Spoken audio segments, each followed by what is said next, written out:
Hello students and welcome back to our YouTube channel Vidyam. मैं हूं Anshita Jindal, a graduate from तुम सबका ड्रीम कॉलेज एसआरसीसी। और आज हम करने वाले हैं हमारा चैप्टर थ्योरी ऑफ रेवेन्यू। तो हमारा 20 डेज प्लेज हो चुका है स्टार्ट, जिसमें मैं अगले 20 डेज में तुम्हें माइक्रो इकोनॉमिक्स, स्टैटिस्टिक्स और बिजनेस स्टडीज का क्लास 11th का सिलेबस खत्म करवाने वाली हूँ। हमारी आज ये वन शॉट वीडियो रहेगी। ऐसे ही वन शॉट वीडियोस में या एक दो पार्ट वाली वीडियोस में हम 20 दिन के अंदर रोज का एक वीडियो डालूंगी। सिर्फ 20 वीडियोस में सारा सिलेबस खत्म कर देंगे। बस तुम मेरे साथ इस 20 डेज प्लेज पे साथ लग जाओ। 20 दिन हर रोज 1 से 2 वीडियोस देखते रहो। पूरा सिलेबस नवंबर एंड तक खत्म करना मेरी गारंटी है। वीडियो के साथ नीचे आपको टेलीग्राम का लिंक मिलेगा जहां पे सारे नोट्स मिलेंगे। व्हाट्सएप का लिंक है जहां पे मैं हर रोज जो चैप्टर आएगा उसके एमसीक्यूज इंपॉर्टेंट वहां पे डालने वाली हूँ। एंड संडे को मैं आपको पूरे हफ्ते में जो भी करवाया है उसका टेस्ट टेलीग्राम पे भेजने वाली हूँ। तो हर चीज मिलने वाली है। बस तुम हमें फॉलो कर लो,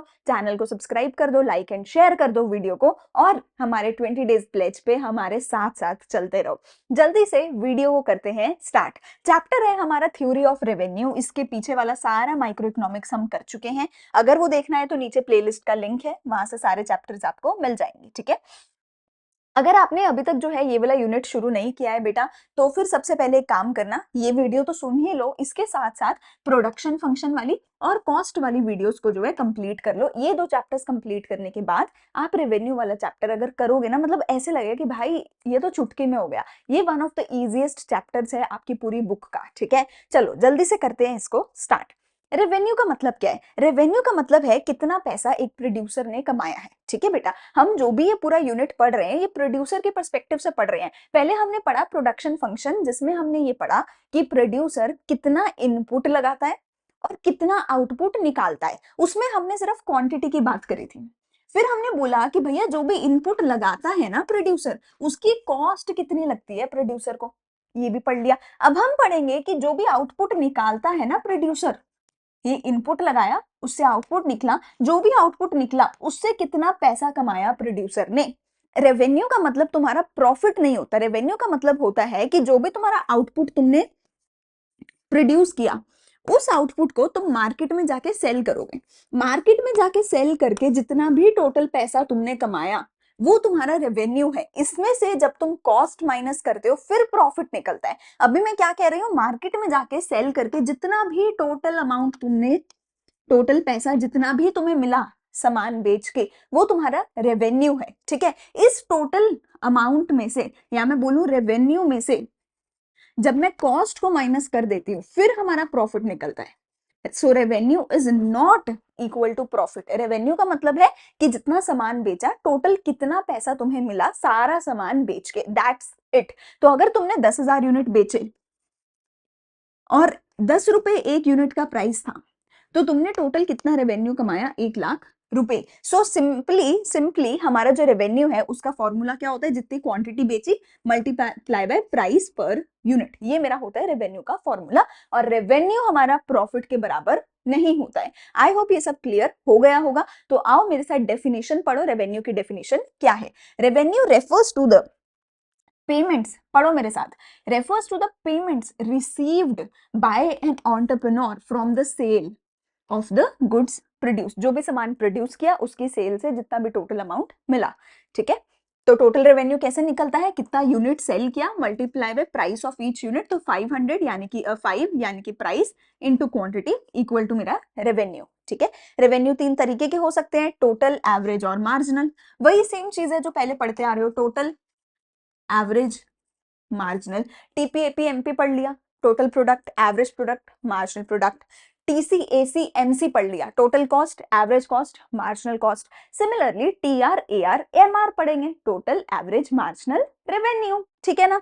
तो टोटल रेवेन्यू क्या होगा? टोटल जितना भी सामान हमने बेचा उससे टोटल जितना भी रेवेन्यू आया वो टीआर है। तो टीआर कैसे निकलेगा? Price into quantity. इसी को मैं रेवेन्यू बोल रही हूँ, इसी को मैं रेवेन्यू बोल रही हूँ। इसी को मैंने टोटल रेवेन्यू बोल दिया कि टोटल जितना भी अमाउंट हमें मिला सामान बेच के, यानी कि प्राइस इनटू क्वांटिटी करके जो भी मेरा रेवेन्यू निकला उसी को मैंने टीआर बोल दिया। एवरेज कैसे निकलता है? अच्छा, मार्जिनल है पहले। मार्जिनल कैसे निकलता है? मार्जिनल हम अभी तक निकालते आ रहे हैं। एमपी कैसे निकाला था? MPN is equals to TPN minus TPN minus 1। Marginal utility दूसरे चैप्टर में कंज्यूमर इक्विलिब्रियम में पढ़ते थे ना, मार्जिनल यूटिलिटी कैसे निकाला था, TUN माइनस TUN माइनस 1। तो मार्जिनल रेवेन्यू कैसे निकलेगा, TRN माइनस TRN माइनस 1। ये फॉर्मूला तो पिछले 4 चैप्टरों में पढ़ चुके हो, ये तो आना ही चाहिए, ठीक है, ये तो गलती से भी भूलना नहीं है। दूसरा फॉर्मूला क्या होता है मार्जिनल निकालने का, delta total upon delta quantity.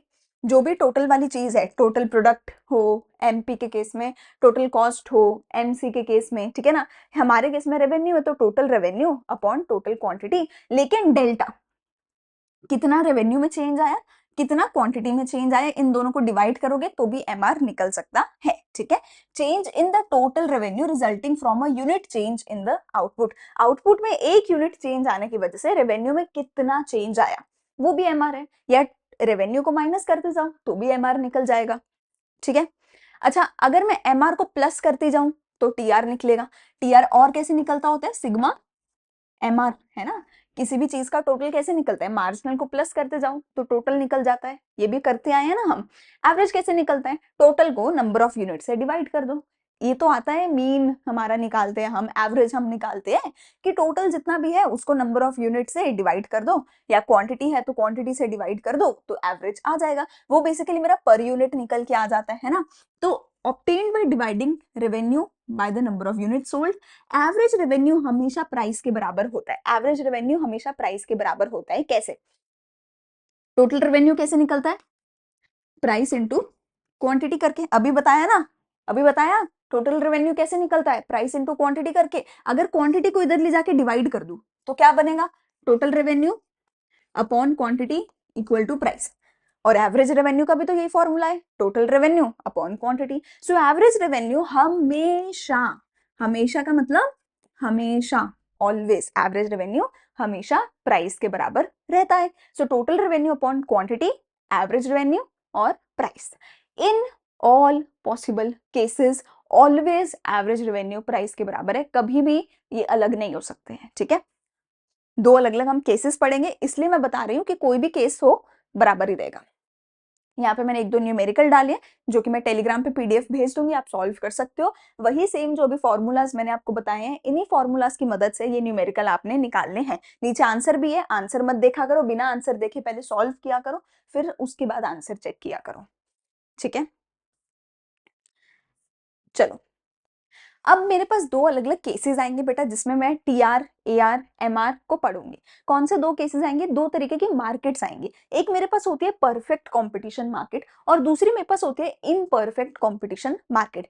इस चैप्टर में ये हमें डिटेल में नहीं समझना है, ये हमें डिटेल में समझना है हमारे सेकेंड लास्ट चैप्टर में। सप्लाई के बाद वाला जो हमारा चैप्टर है, सेकेंड लास्ट चैप्टर जो है, मेन मार्केट फॉर्म्स वाला जो चैप्टर है, उस चैप्टर में हम डिटेल में समझेंगे।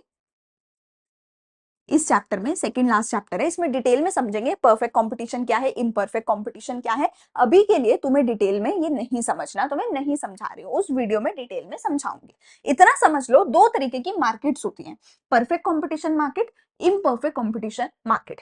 इन दोनों में मेरा जो टीआर है, एआर है, एमआर है, इनका बिहेवियर अलग अलग होता है। इनका बिहेवियर इन दोनों में अलग अलग होता है। बिहेवियर अभी समझते हो ना तुम लोग, बिहेवियर कि कॉस्ट ऐसे जाएगी या ऐसे जाएगी या ऐसे जाएगी, अलग अलग डायग्राम्स पढ़ते हैं ना हम, पढ़ते हैं ना, कोई increase at decreasing rate, increase at increasing rate, increase decrease, ये वो, तो वो सारे बिहेवियर है। और टीआर, एआर, एमआर का बिहेवियर इन दोनों मार्केट्स में अलग अलग होता है, इसलिए हम दो अलग अलग केसेस बना के पढ़ रहे हैं इसके लिए, ठीक है। सबसे पहले आते हैं मेरे पास perfect competition market. Perfect competition market के बारे में जो भी है मैं तुम्हें डिटेल में समझाऊंगी इस चैप्टर में, ठीक है। अभी नहीं समझ रहे हैं, बस इतना समझ लो कि जो परफेक्ट कंपटीशन मार्केट होती है, जो परफेक्ट कंपटीशन मार्केट होती है, इसके अंदर तुम्हारा जो प्राइस है वो कांस्टेंट रहता है। इसके अंदर जो तुम्हारा प्राइस है वो चेंज नहीं होता, इसके अंदर जो तुम्हारा प्राइस है वो चेंज नहीं होता, प्राइस कांस्टेंट रहता है। क्या प्राइस कांस्टेंट कभी रह सकता है, क्या कभी ऐसे होता है कि प्राइस सेम ही रहता है, नहीं। हम तो शुरू से पढ़ते आ रहे हैं, हम तो शुरू से पढ़ते आ रहे हैं कि अगर ज्यादा प्राइस होगा तो उस पर कंज्यूमर डिमांड कम करेगा, तो यानी सामान कम बिकेगा। अगर प्राइस कम होगा तो उस पे कंज्यूमर डिमांड ज्यादा करेगा, यानी कि सामान ज्यादा बिकेगा। तो हम तो हमेशा पढ़ते आ रहे हैं प्राइस कम ज्यादा होता है, लेकिन इस वाले केस में, परफेक्ट कंपटीशन के केस में ये चीज लागू नहीं होती। इस केस में प्राइस हमेशा कांस्टेंट ही रहता है। दूसरा जो मेरा केस आता है इम्परफेक्ट कंपटीशन, उसके अंदर दो टाइप्स होती है, monopoly market, monopolistic market. Again बाद में एक एक करके पढ़ेंगे, पर अभी के लिए तुम समझ लो कि जो मेरा इम्परफेक्ट कंपटीशन मार्केट होती है, जो मेरी इम्परफेक्ट कंपटीशन मार्केट होती है, इसके अंदर जो मेरा प्राइस है वो डिक्लाइन होता है। वो डिक्लाइन होता है, जैसे जैसे प्राइस गिरेगा वैसे वैसे ही सामान ज्यादा बिकेगा, वैसे वैसे ही डिमांड बढ़ती है तो सामान ज्यादा बिकता है। तो इस केस में प्राइस डिक्लाइन होता है, पर इस केस में जो मेरा प्राइस है वो लगातार कांस्टेंट रहता है, वो चेंज नहीं होता। बस तुम्हें अभी के लिए इतना ही समझना है। मैं बार बार बोल रही हूँ, इस चैप्टर में मैं सब कुछ बहुत डिटेल में सारे के सारे ये फीचर्स आपको समझाऊंगी, अभी टेंशन मत लो। अब देखते हैं कि एमआर और एआर का बिहेवियर कैसा होगा, टीआर का भी देखेंगे बिहेवियर कैसा होगा परफेक्ट कंपटीशन में और इम्परफेक्ट कंपटीशन में। परफेक्ट कंपटीशन में एज आई सेड कि हमारा जो प्राइस है वो बिल्कुल कांस्टेंट रहता है, हमारा जो प्राइस है वो बिल्कुल कांस्टेंट रहता है, ठीक है, प्राइस चेंज नहीं होता है, ठीक है। अब तुम्हें पता है कि जो प्राइस है वो किसके बराबर है, मैंने बोला था ना, इन ऑल केसेस जो मेरा प्राइस है वो एवरेज रेवेन्यू के बराबर रहेगा। इन एनी गिवन केस जो मेरा प्राइस है वो एवरेज रेवेन्यू के बराबर रहेगा। तो मैंने बोला प्राइस कांस्टेंट है, यानी कि मेरा एवरेज रेवेन्यू कांस्टेंट है, यानी कि मेरा एवरेज रेवेन्यू कांस्टेंट है। अच्छा जी, अच्छा जी, मेरे पास फॉर्मूला है ना कि प्राइस या फिर मेरा जो एवरेज रेवेन्यू, इसका फॉर्मूला क्या होता है, टोटल रेवेन्यू अपॉन क्वांटिटी, ठीक है। सो अगर मैं इसको मल्टीप्लाई कर दूं, अगर मैं प्राइस इंटू क्वांटिटी कर दूं तो मैं टीआर निकाल सकती हूँ, या मैं एवरेज रेवेन्यू इंटू क्वांटिटी कर दूं तो मैं टीआर निकाल सकती हूँ। अच्छा जी, तो टीआर निकाल लेते हैं। 10 इंटू 1 10, 10 इंटू 2 20, 30, 40, 50, टीआर निकाल लिया, टीआर निकाल लिया। अच्छा जी, अगर मैं TR n minus TR n minus 1 कर दूं तो क्या निकलेगा, क्या निकलेगा, अभी फॉर्मूला बताए हैं ना, क्या निकलेगा, एमआर निकलेगा। तो एमआर निकाल लो, एमआर निकाल लेती हूँ। 20 माइनस 10 10, 30 माइनस 10 10, 10 10। तो तुम्हें भी दिख रहा है कि एमआर भी 10 आ रहा है। एंड कैन यू सी दो चीजें, एमआर कांस्टेंट है और एमआर जो है वो एआर के भी बराबर है। So technically perfect competition market के अंदर, परफेक्ट कंपटीशन मार्केट के अंदर प्राइस हमेशा कांस्टेंट रहता है।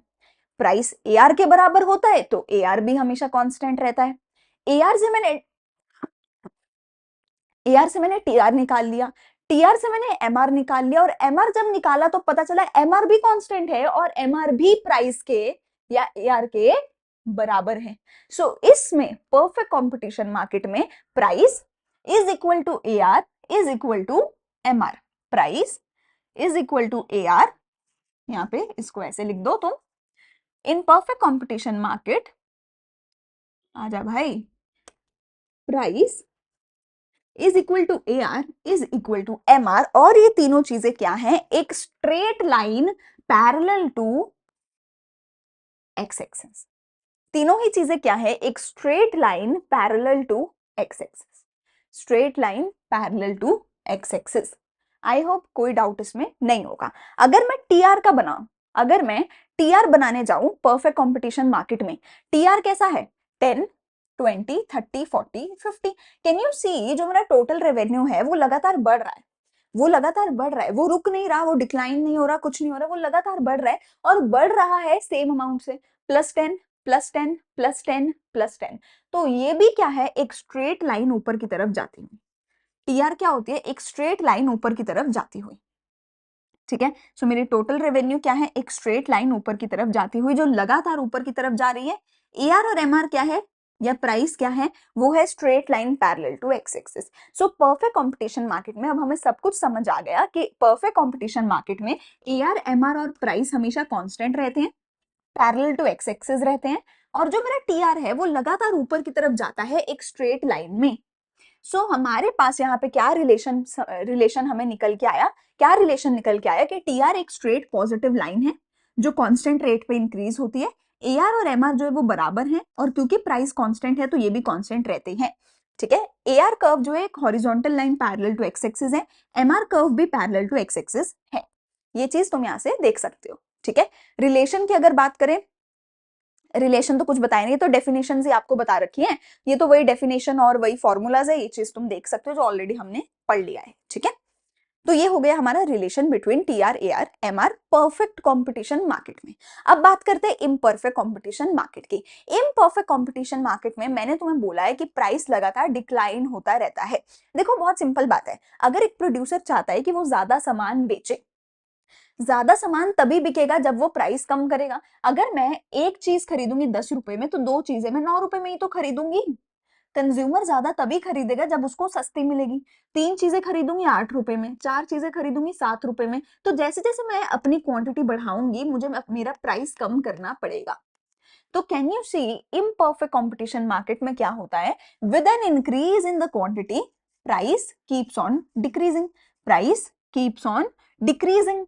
तो प्राइस लगातार गिर रहा है, फिर से प्राइस तो एआर के बराबर होता है मैडम जी, प्राइस तो एआर के बराबर होता है। तो प्राइस गिर रहा है इसका मतलब है एआर गिर रहा है। तो एआर मैं बोलूं या मैं प्राइस बोलूं, ये लगातार बेटा जी डिक्लाइन होता रहता है। अच्छा, क्या प्राइस कभी जीरो हो सकता है? क्या मैं फ्री में कोई भी चीज बेचूंगी? ऑब्वियसली नहीं बेचूंगी, तो प्राइस तो जीरो नहीं हो सकता। क्या प्राइस नेगेटिव हो सकता है कि मैं पैसे भी दे रही हूँ सामान भी दे रही हूँ? मतलब तुम सोचो, तुम मेरी दुकान पे आओ और सामान भी लेके जाओ, साथ में पैसा भी लेके जाओ, ये तो नहीं होगा। तो प्राइस नेगेटिव भी नहीं हो सकता, प्राइस जीरो भी नहीं हो सकता। एटलीस्ट वन तो रखूंगी मैं अपना, 1 रुपए तो रखूंगी अपनी चीज का प्राइस, कुछ तो प्राइस रखूंगी। सो जो मेरा प्राइस है और जो मेरा एआर है वो कभी जीरो नहीं हो सकता, कभी नेगेटिव नहीं हो सकता। तो तुम यहाँ पर देख सकते हो मार्जिनल रेवेन्यू तो नेगेटिव में भी चला गया, एवरेज रेवेन्यू को ना तो मैंने टच होने दिया और ना ही मैंने नीचे जाने दिया। तो मेरा एवरेज रेवेन्यू या मेरा प्राइस गिरता तो है, पर कभी जीरो नहीं होगा, कभी नेगेटिव नहीं होगा। ठीक हो गई बात। फिर से एवरेज रेवेन्यू आ गया, लगातार डिक्लाइन हो रहा है, एआर इंटू क्वांटिटी करते हैं तो टीआर निकल के आएगा, ठीक है ना। एवरेज रेवेन्यू इंटू क्वांटिटी कर दो, या मैं बोलू प्राइस इंटू क्वांटिटी कर दो, तो टीआर आ जाएगा। फिर से TR n minus TR n minus 1 कर देना, तो एमआर आ जाएगा। अब देखो ये बेटा वही फॉर्मूलाज है जो मैं पहले तुम्हें शुरू में बताए हैं, कुछ नया नहीं करा रही हूँ, सेम वही फॉर्मूलाज अप्लाई कर रहे हैं, ठीक है। तो फिर से हमने टीआर निकाला। अब देखो टीआर कैसा है, टीआर इंक्रीज हो रहा है, हो रहा है, हो रहा है, अरे मैक्सिमम हो गया, इंक्रीज होना रुक गया, अरे डिक्रीज होने लग गया TR. Can you see, can you see, oh my god, TR पहले इंक्रीज हो रहा है, फिर टीआर मैक्सिमम हो रहा है, और फिर मेरा टोटल रेवेन्यू डिक्रीज होने लग गया। मतलब कि अगर मैं अपना रेट बिल्कुल ही गिरा दूंगी तो ज्यादा सामान बेचने पे मेरा रेवेन्यू बढ़ नहीं रहा, मेरा रेवेन्यू गिर रहा है, फिर तो मैं पागल हूं अगर मैं फिर भी अपना रेट गिराए जा रही हूँ, क्योंकि मेरा रेवेन्यू तो उल्टा गिर रहा है, मेरा रेवेन्यू तो उल्टा यहाँ पे गिरने लग गया। सो टीआर के साथ क्या हो रहा है, टीआर का बिहेवियर कैसा है, टीआर इंक्रीज हो रहा है, मैक्सिमम हो रहा है, और फिर डिक्लाइन होने लग गया है। डिक्लाइन क्यों हो रहा है? क्योंकि मैंने प्राइस इतना कम कर दिया कि मैं कितना भी सामान बेच लूं मेरा टोटल रेवेन्यू कम ही हो रहा है, बढ़ नहीं रहा, क्योंकि प्राइस बहुत ज्यादा कम हो गया, क्योंकि प्राइस बहुत ज्यादा कम हो गया, समझ रहे हो। एंड फिर से टोटल रेवेन्यू से मैं माइनस कर करके मार्जिनल रेवेन्यू निकाल सकती हूँ। तो तुम देख सकते हो मार्जिनल रेवेन्यू लगातार गिर रहा है, जीरो हो रहा है, नेगेटिव हो रहा है, वही चीज तुम यहाँ पे देख सकते हो। मार्जिनल रेवेन्यू शुरू तो एआर से ही हो रहा था, ठीक है, शुरू साथ में ही हो रहा है इसके यहीं से, पर गिरता चला जाता है, गिरते गिरते जीरो हो जाता है, और जीरो होने के बाद नेगेटिव चला जाता है। एंड इफ यू रिमेंबर, मैं तुम्हें शुरू से बोलती आ रही हूँ, जब से मैंने ये शुरू किया है चैप्टर प्रोडक्शन फंक्शन वाला, तब से शुरू से बोलती आ रही हूँ कि मार्जिनल वाली चीज जब तक पॉजिटिव है तब तक ही टोटल बढ़ेगा, जैसे ही मार्जिनल वाली चीज नेगेटिव में आ गई तो टोटल वाली चीज गिरने लग जाएगी।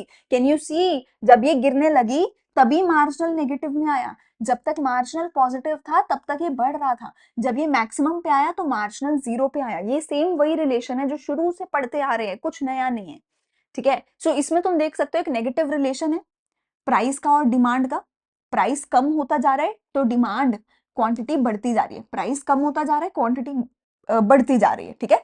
एआर और एमआर कर्व जो है वो नीचे की तरफ जा रहे हैं। AR curve under monopolies less elastic, ये हमें इतना पढ़ने की जरूरत नहीं है, इसका सिंपल ये मतलब है कि एवरेज रेवेन्यू का जो कर्व है मोनोपोली में वो थोड़ा सा कम इलास्टिक होता है, और जो मोनोपोलिस्टिक है उसमें ज्यादा कंपैरेटिवली इलास्टिक कर्व देखने को मिलता है, ठीक है। फिर से अगर हम देखें रिलेशन क्या है टी आर ए आर और एम आर का, तो can you see A R curve जा रहा है नीचे की तरफ, डिक्लाइन हो रहा है, पर जीरो और नेगेटिव नहीं हो रहा। मार्जिनल रेवेन्यू गिर रहा है, जीरो हो रहा है, नेगेटिव हो रहा है। जब तक मार्जिनल रेवेन्यू पॉजिटिव था,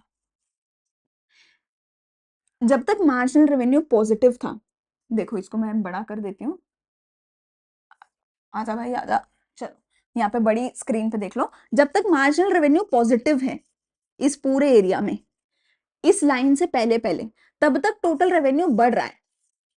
जैसे ही ये जीरो को टच करता है तो टोटल रेवेन्यू मैक्सिमम हो जाता है, और जैसे ही ये नेगेटिव में जाता है टोटल रेवेन्यू गिरने लग जाता है। So as long as marginal revenue positive है, टोटल रेवेन्यू बढ़ रहा है। मार्जिनल रेवेन्यू जीरो हुआ तो टोटल रेवेन्यू मैक्सिमम हुआ, और मार्जिनल रेवेन्यू नेगेटिव हुआ तो टोटल रेवेन्यू डिक्लाइन करने लग गया। ये चीज तुम यहाँ पे देख सकते हो, ठीक है। आई होप ये चीज क्लियर होगी, किसी को कोई इसमें अब डाउट नहीं होना चाहिए, ठीक है। ये सारी चीजें हम कर चुके हैं, ठीक है। यही चीज तुम यहाँ पे ग्राफ से भी देख सकते हो, ठीक है। वही चीज हमने यहाँ पे लिखी है कि फिफ्थ यूनिट तक ये बढ़ रहा था, ये पॉजिटिव था। सिक्स्थ यूनिट पे ये मैक्सिमम हो गया, ये जीरो हो गया। सिक्स्थ यूनिट के बाद टीआर गिरने लग गया, एमआर नेगेटिव हो गया। तो ये हो गया हमारा परफेक्ट कंपटीशन, इम्परफेक्ट कंपटीशन। अगर तुम्हारे पेपर में क्वेश्चन आता है तो मोस्टली परफेक्ट कंपटीशन या इम्परफेक्ट कंपटीशन के ऊपर ही आएगा, बट देयर आर 1% चांस कि पेपर में लिखा ही ना हो, पेपर में लिखा ही ना हो कि रिलेशन बताओ किसके बीच में, पेपर में लिखा ही ना हो, पेपर में लिख दिया रिलेशन बताओ टीआर और एमआर के बीच का, और ये बताया ही नहीं कि परफेक्ट कंपटीशन में बताना है या इम्परफेक्ट कंपटीशन में बताना है। तो ऐसे केस में हम क्या करेंगे, हम एक जनरल रिलेशनशिप लिख कर आएंगे between A R and M R. You can say कि केस नंबर 3 है, आप ऐसे बोल सकते हो, एक केस नंबर 3 है जिसमें हम जनरल रिलेशन बता रहे हैं ए आर और एम आर के बीच का, ठीक है। सॉरी, हाँ यहाँ पे मैंने टी आर लिख दिया, ए आर और एम आर के बीच का रिलेशन। परफेक्ट कंपटीशन के केस में ए आर एम आर का रिलेशन क्या होता है कि A R is equal to M R, दोनों कांस्टेंट रहते हैं, is equals to price is equals to constant. Imperfect competition में क्या होता है, ए आर भी डिक्लाइन होता है, एम आर भी डिक्लाइन होता है, ए आर सिर्फ और सिर्फ पॉजिटिव रहता है, एम आर जीरो भी होता है, नेगेटिव भी होता है। ए आर की जो स्पीड है गिरने की वो स्लो होती है, एमआर की जो स्पीड है डिक्लाइन की वो फास्ट होती है। एमआर बहुत तेजी से डिक्लाइन होता है, एआर धीरे धीरे डिक्लाइन होता है। ये सारे जो है हमारे points of difference, point of relationship है परफेक्ट और इम्परफेक्ट कंपटीशन के। पर अगर दोनों में से कोई भी केस नहीं पूछा, दोनों में से कोई भी केस नहीं पूछा, तो तुम लिख के आओगे जनरल रिलेशन ए आर और एम आर के बीच का। जनरल रिलेशन क्या है, जनरल रिलेशन वही है जो टीपी और एम, जो एपी और एमपी के बीच का है। एपी और एमपी के बीच में जो रिलेशन है, सेम टू सेम रिलेशन यहाँ पर है, जनरल रिलेशन ए आर और एम आर के बीच का। तो अगर वो याद है बस उसको कॉपी पेस्ट कर देना, टीपी एपी एमपी की जगह ए आर एम आर लिख देना, ठीक है। चलो तो देखो क्या है, जब तक ए आर बढ़ रहा है तब तक M R greater than A R. कब तक, जब तक ए आर बढ़ रहा है। जब ए आर अपने मैक्सिमम पे आ गया तो M R is equals to A R हो गया, जब ए आर अपने मैक्सिमम पे आ गया। और जब ए आर गिरने लग गया, जब ए आर गिरने लग गया तो ए आर ऊपर चला गया एम आर से। बस वही सेम रिलेशन है जो एपी और एमपी का था। जब ए आर डिक्लाइन हो रहा है तो A R is greater than M R, M R नीचे है, ए आर ऊपर है। तुम देख सकते हो, तुम देख सकते हो कि ए आर ऊपर है, एम आर नीचे है। लेकिन जब ए आर मैक्सिमम था तो ये दोनों टच कर रहे थे, बराबर थे। और जब तक ए आर इंक्रीज हो रहा था तब तक एम आर ऊपर था ए आर से। वही सेम रिलेशन है कि ए आर जब तक बढ़ता है तो M R is greater than A R, जब ए आर मैक्सिमम होता है तो दोनों बराबर हो जाते हैं, और जब ए आर फॉल करता है तो A R greater than M R हो जाता है। सेम रिलेशन जो एपी और एमपी का था, कुछ भी उसमें अलग नहीं है, एपी एंड एमपी वाला सेम रिलेशन लिख के आना है। अगर यहाँ पे अब कोई भी डाउट है तो कमेंट सेक्शन में डाउट पूछ सकते हो। अगर न्यूमेरिकल करने हैं तो वो भी इस पीडीएफ में दे दिया, और ये जो ट्रू फॉल्स मैंने दिए हैं इस पीडीएफ में, इनको प्लीज प्लीज प्लीज करके जाना। तीनों चारों चैप्टर्स में ट्रू फॉल्स आएंगे, सेम टू सेम ऐसे ट्रू फॉल्स आएंगे, बहुत सारे आ सकते हैं, विद रीजन आंसर देने पड़ेंगे। सो प्लीज उसके लिए ये सब कुछ जरूर पढ़ के जाना है, ठीक है, ये जरूर अच्छे से पढ़ के जाना, ठीक है। जैसे फॉर एग्जाम्पल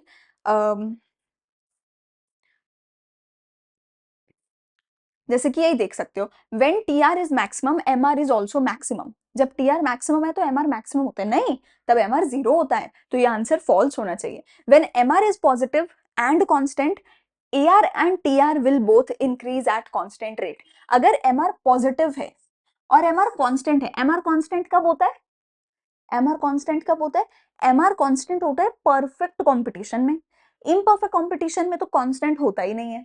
तो मतलब कि यहाँ पे परफेक्ट कॉम्पिटिशन की बात हो रही है, अगर परफेक्ट कॉम्पिटिशन है तो M R is equals to A R होता है, तो इसका मतलब इसमें जो एवरेज है वो तो इंक्रीज हो ही नहीं रहा, तो इसका मतलब ये भी फॉल्स है, ये भी फॉल्स है कि जो एवरेज रेवेन्यू है वो भी पॉजिटिव और कांस्टेंट होगा, वो इंक्रीज नहीं होगा। बट हाँ, जो टीआर है वो इंक्रीज होगा। टीआर के बारे में सही लिखा है कि TR will increase at a constant rate, वो सही है, पर एआर के बारे में गलत लिखा था, तो ये स्टेटमेंट फॉल्स हो गई। तो ऐसे बहुत सारे ट्रू फॉल्स तुम्हारे पेपर में पूछे जाएंगे, तीनों चैप्टर्स में से, production function, cost, revenue, equilibrium के भी कुछ एक ट्रू फॉल्स बन जाते हैं, ठीक है। सो प्लीज अच्छे से पढ़ लेना, अच्छे से प्रैक्टिस कर लेना, तुम्हारी बुक में जो ट्रू फॉल्स हैं वो भी कर लेना। हम मिलेंगे अगली वीडियो में प्रोड्यूसर इक्विलिब्रियम वाले चैप्टर के साथ। कोई भी डाउट है तो कमेंट सेक्शन में पूछो, पर अपनी पढ़ाई अच्छे से करते रहो। तो रेवेन्यू वाले चैप्टर में बस सिंपल 3 केसेस हैं, जिसमें T R A R M R के रिलेशन बताने हैं डायग्राम के साथ, और कुछ नहीं है, छोटा सा चैप्टर था, 20 मिनट में खत्म हो गया। अगर वीडियो अच्छी लगे तो लाइक शेयर एंड सब्सक्राइब जरूर करना। हम मिलेंगे अगली वीडियो में। Thank you, bye bye.